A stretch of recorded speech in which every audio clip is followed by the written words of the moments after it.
A sociedade de consumo consegue tornar permanente a insatisfação, escreveu Zygmunt Bauman em seu livro Vida Líquida. O conceito da modernidade líquida do sociólogo Zygmunt Bauman ganhou notoriedade na cultura e na mídia ao longo das décadas de 2000 e 2010, durante os anos finais do autor. No entanto, embora possa ser intuitivo para alguns, nem todo mundo considera todos os aspectos desse contexto que Bauman tematiza em suas obras, que vão desde relações econômicas a amorosas e individuais. Neste vídeo, nós vamos explorar as diversas facetas da modernidade líquida.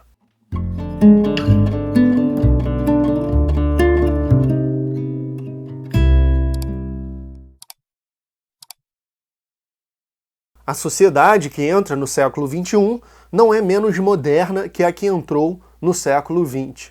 O máximo que se pode dizer é que ela é moderna de um modo diferente. O que a faz tão moderna como era mais ou menos há um século é o que distingue a modernidade de todas as outras formas históricas de convívio humano. A compulsiva e obsessiva, contínua, irrefreável e sempre incompleta modernização.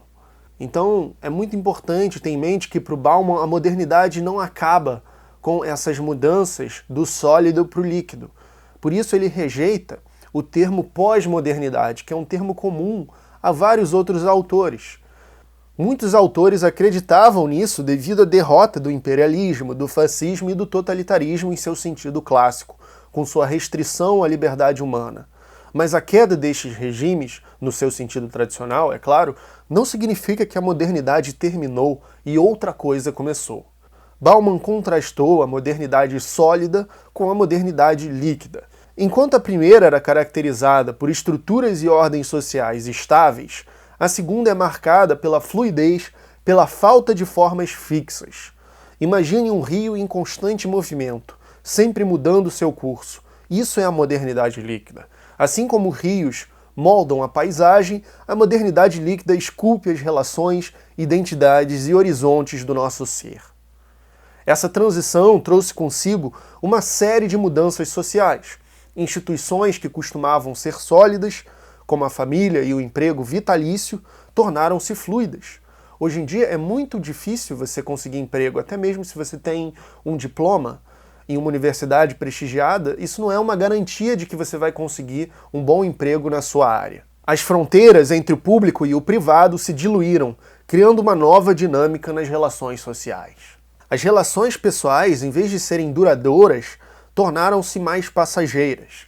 Bauman viu essas mudanças como uma transição de sólido para líquido, onde nada parece permanente, ecoando em um novo contexto as palavras de Marx.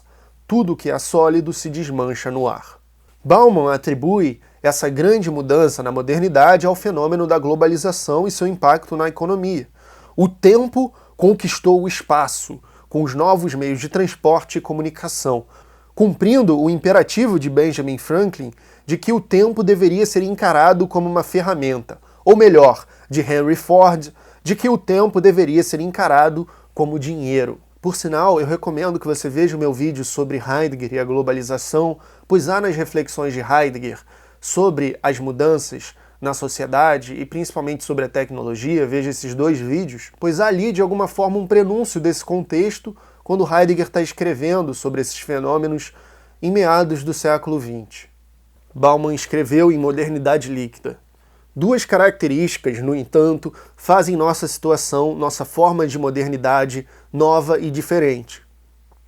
A primeira é o colapso gradual e o rápido declínio da antiga ilusão moderna, da crença de que há um fim do caminho em que andamos, um telos alcançável da mudança histórica, um estado de perfeição a ser atingido amanhã, que é uma crença profundamente iluminista, que remonta a Kant, e profundamente hegeliana, com a ideia de um sentido histórico, uma finalidade para a história, um desenvolvimento do espírito absoluto, como a gente viu nas aulas de Hegel aqui no canal. A segunda mudança é a desregulamentação e a privatização das tarefas e deveres modernizantes. O que costumava ser considerado uma tarefa para a razão humana, vista como dotação e propriedade coletiva da espécie humana, foi fragmentado, individualizado, atribuído às vísceras e energias individuais e deixado à administração dos indivíduos e seus recursos. Tudo é incorporado ao mercado quando não há normas sólidas na sociedade. Por isso, por exemplo, a indústria pornográfica é uma indústria bilionária, que muitas vezes fatura mais anualmente nos Estados Unidos do que as maiores emissoras de TV combinadas. Todo tipo de coisa ganha um valor mercadológico. A modernidade líquida e o neoliberalismo entrelaçam-se de maneiras profundas, influenciando não apenas a economia, mas também a forma que nós vivemos e nos relacionamos. Hoje, as relações escorrem pelo vão entre os dedos. Não demorou para que os aplicativos como Tinder ou Bumble aparecessem e mudassem radicalmente a dinâmica das relações contemporâneas, que ficaram muito mais casuais e passageiras. Uma mulher atraente, ordinária, hoje, tem muito mais opções do que há décadas atrás.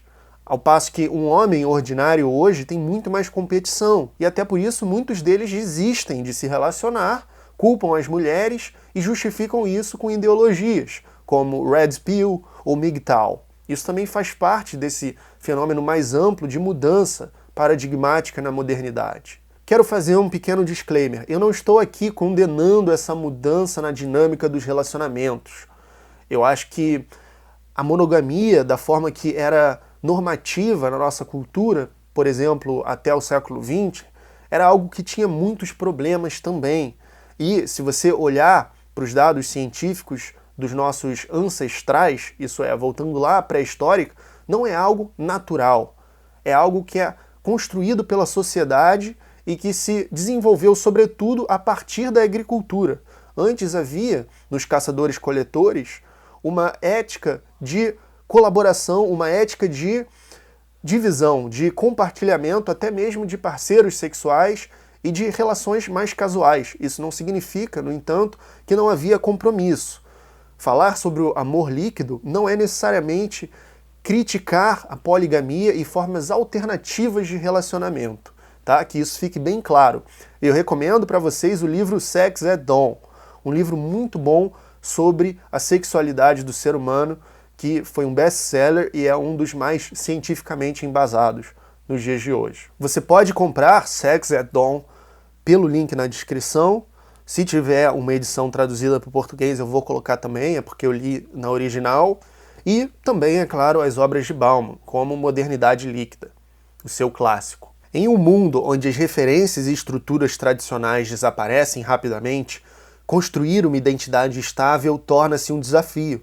As redes sociais, por exemplo, nos apresentam versões fragmentadas de nós mesmos, contribuindo para essa liquidez identitária.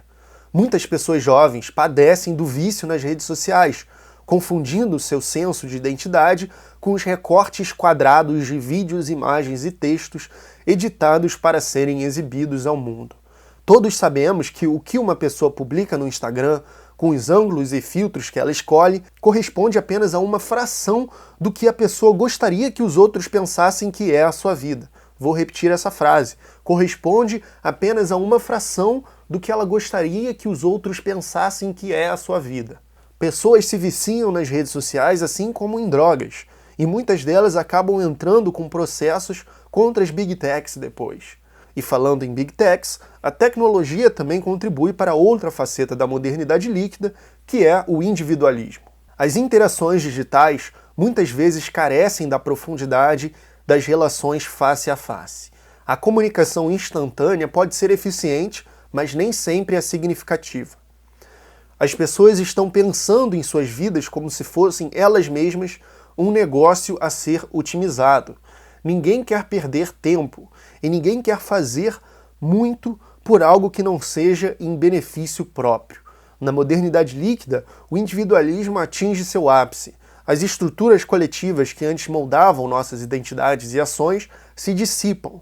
As pessoas são encorajadas a buscar seus próprios interesses, muitas vezes em detrimento das conexões comunitárias mais profundas. As relações presenciais são substituídas por conexões virtuais e a ideia de comunidade local perde sua força. Essa substituição pelo digital nos estudos, trabalho ou mesmo lazer foi incrementada após a pandemia do Covid-19.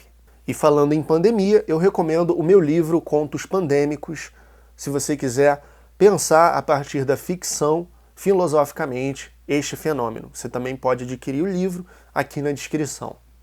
As amizades também se tornam líquidas, adaptando-se às circunstâncias, mas desaparecendo rapidamente quando a maré muda. A saúde mental das pessoas também despencou. Em países como o Brasil e os Estados Unidos, o índice de jovens com depressão ou ansiedade é exorbitante. Agora vamos voltar ao tema da economia, falando mais especificamente do consumo. Adorno e Horkheimer já nos alertavam sobre os problemas da indústria cultural.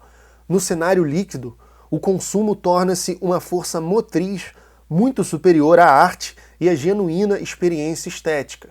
Grandes obras de arte tornaram-se, se não extintas, exceções de resistência à maré dos commodities enlatados para a televisão, o cinema, a internet ou a indústria da música. O neoliberalismo, com sua ênfase na liberdade individual e na economia de mercado, alimenta a ideia de que a felicidade está vinculada ao que possuímos.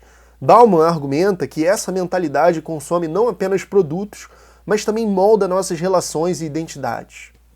Numa sociedade de consumo, compartilhar a dependência de consumidor, a dependência universal das compras, é a condição sine qua non de toda liberdade individual.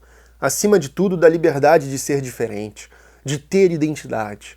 A identidade única e individual só pode ser gravada na substância que todo mundo compra e que só pode ser encontrada quando se compra. Ganha-se a independência rendendo-se. Paralelamente, a cultura do descartável permeia nossa sociedade. Desde bens materiais até relações interpessoais, vivemos em um mundo onde o efêmero é a norma. Essa lógica de usar e jogar fora molda nossas interações diárias. A lógica do consumo penetra nas interações humanas, onde a busca por algo melhor muitas vezes eclipsa a importância do comprometimento e da lealdade. Falando em otimização, considere compartilhar este vídeo com o máximo de pessoas que você se sentir confortável para que a filosofia penetre mais profundamente na fluidez do algoritmo do YouTube. Comente as suas opiniões e impressões sobre a modernidade líquida aqui embaixo. Será que é possível nadar contra essa correnteza?